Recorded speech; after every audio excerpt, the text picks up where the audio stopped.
Good morning, everybody. Uneducated economist here. So I thought I'd talk a little bit more about how the de-dollarization around the world is going to start hurting other nations. Actually, it's not starting, it's been hurting other nations. And even the idea of the de-dollarization is going to strengthen the dollar in a way that's going to continue to cause pain around the world. You can see the effects of it already happening.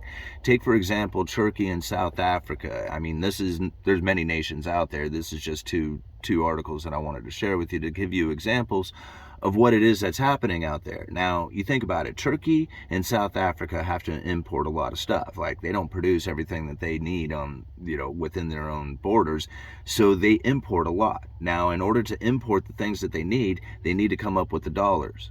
Right? Even though there's this de-dollarization going on out there around the world, everybody still demands dollars for their goods and services or whatever it is that they're providing.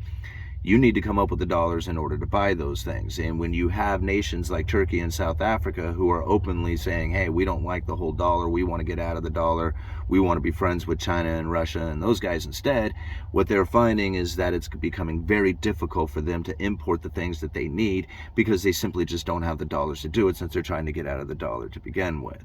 So now just think about those things as they try to import things from around the world. They are now starting to cause the pain and suffering within their own borders, just simply trying to get out of the dollar. Now, again, like when you take into consideration like what it's going to be like for food imports to Egypt, for example, take a look at their wheat imports. Now, they are having issues right now making payments on their wheat. Now, this is like their bread, right? I mean, we're talking Egypt here. This is not a nation of like a lot of food. I mean, we were growing up, we heard about all the starving people in Egypt. Now, right now, there's wheat imports coming from Russia, right? This is very interesting to think about. It's coming from Russia to Egypt, and these payments are being delayed. Like the product is coming in, but the actual payment is being delayed, saying, hey, we just simply don't have the money for it, right? I mean, we can't pay you. And so they're deferring these payments. And even though these things are dealt with from Russia, it's dealt in dollars, right? And now they do want to say, hey, let's like maybe figure out another currency we can work with, because we simply don't have the dollars or can't come up with the dollars in order to pay you. And the traders are like, what in the world? This is unprecedented. We never had to deal with this before, or maybe, at least not in such a late term shipments, saying, man, these things are starting to stack up. How far are we going to go? These are the questions that are starting to come up when you have a de-dollarization taking place. But really, is it a de-dollarization, or is it the fact that the dollar is strengthening to the point that Egypt just simply can't make the payments?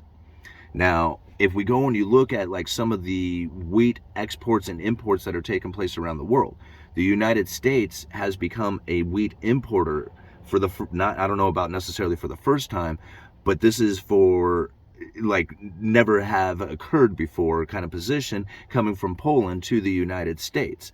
Again, this is something that we had never experienced before, so you can imagine the demand for wheat must be quite high if the United States is importing it. We are a wheat producer here in the United States. Going on with that, Iraq must have seen this coming, knowing that their water supply was drying up. They have tapped into the desert's aquifers, and they have actually given themselves a bumper crop of wheat. Now, the only problem with this is after the rivers are dried up and the aquifers are dried up, what are they going to do? So they know this is going to take time, that they'll have the aquifers for a while, but eventually those are going to dry up and they won't be able to produce wheat either. So this is like a very critical situation that has now taken place around the world, just with the wheat situation. Now, let's move on and talk about like some of the commodities within China. Take a look at that article. That one's really interesting to think about, because China is like the number 2 economy in the world, right? So they're going to be buying and selling and distributing and playing with more commodities than just about anybody else in the entire world will. Now, you think about some of the commodities that are not necessarily talked about. And like that's what I like about this article. Glass, right? Glass shows a lot of what's happening within industries, like whether or not your new construction is taking place. You got to think like plate glass for new high-rise buildings and all the other products that come from just the production of glass. And so when you have a glass depletion that's happening out there, it really shows what's happening out there as far as new activity inside of the new construction. Some of the other things that they were talking about within that article was the natural gas. That's the other thing. Look at natural gas right now. Natural gas has just gone crazy to think about, like, man, there's going to be this huge shortage of natural gas. Everybody's going to die because there's no natural gas to heat their homes or run the equipment or do all the other stuff. Now there's a huge glut of natural gas. In fact, there's so much natural gas out there, it's about ready to turn negative. And then you think about it, when you have negative prices, how much investment goes into natural gas? How, once you have the inventories filled and you still have a supply of it out there, how much new production goes into making natural gas or acquiring natural gas? It starts to fall. Then what happens after you've consumed all the inventory? You don't have the production. You got that gap in production taking place. And so even though we have a glut of natural gas that's occurring right now, and China's actually turning away or trying to resell their natural gas that they've purchased, you're going to find that the inventory levels will eventually deplete and there will not be enough natural gas within the system, and you're going to find prices spike back up again. How long out that takes, I don't know. But it's the bullwhip effect that we had seen back in lumber. We're going to find it happening throughout the rest of the industries. And I mean, that's a perfect example of it. So if you're not familiar with the bullwhip effect, this is where there's obscurities within the supply chain that doesn't give everybody a clear picture of what is exactly happening.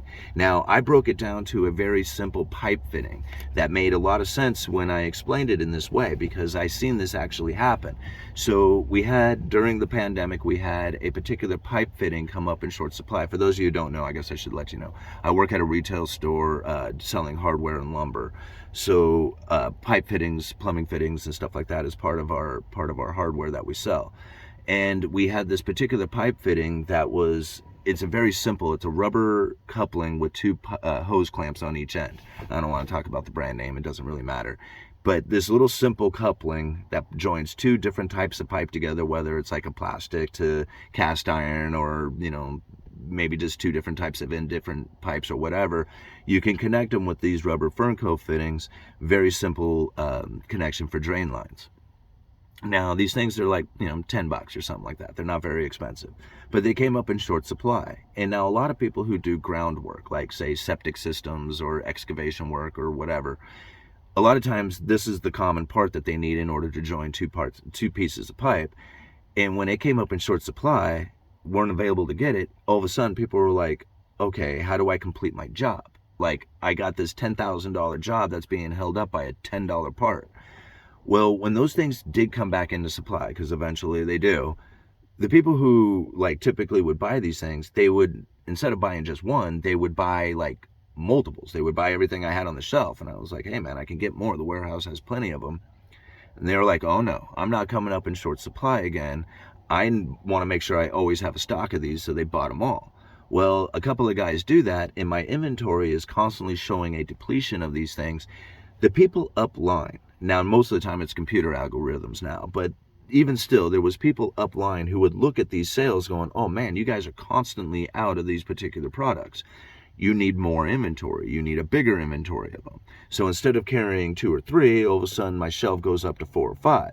And if those get cleared out, then again, the people upline are looking as like, man, there's a huge demand for these particular fittings. But there really isn't a big demand for these particular fittings. It was panic buying that they didn't see happening down there. Now, I could see it as at the retail side of things, because I just happen to be in communication with the customer.